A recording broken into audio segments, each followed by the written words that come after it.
ฟังเสียงเพลงแววหวานของบ่าวบ้านไกลแม่นแค่บอกว่าอายหลงไหลหลงหักปักใจเพียงสาวบ้านเกินบ่เหมือนคำเว้า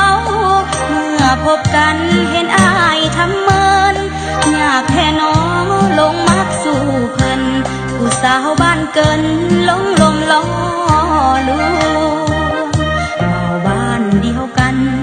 มาเย้ยยันจนน้องอับอายว่ามัวเมาฮักบ่าวบ้านไกลบ่สนใจคนคอยเฝ้าห่วงสมดังว่าจ้าบ่าวบ้านนาเขาฝากมาทวงสาวบ้านเกินก็เป็นบ้าปวงย้อนถือคำลวงของบ่าวบ้านไกลน้องยังคอยอยู่ทุกวันบ่เคยลงลืมคำมันย่านแต่อายนั้นละติดเปลี่ยนใจค่าดองบ่แพงให้หีบมาขอแต่งไว้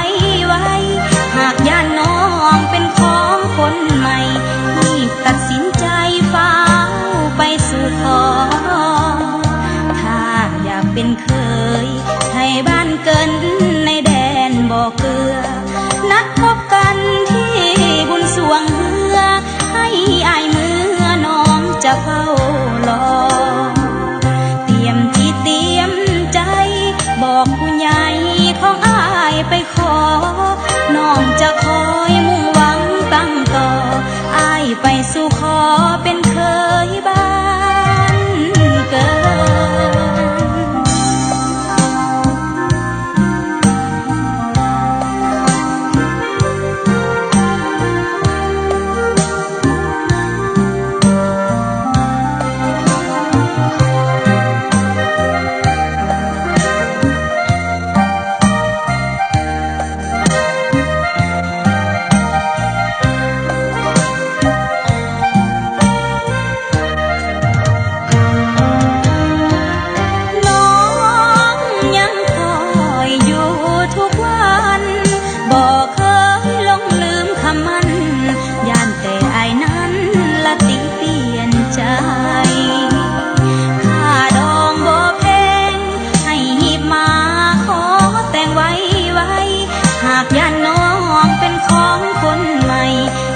ตัดสินใจ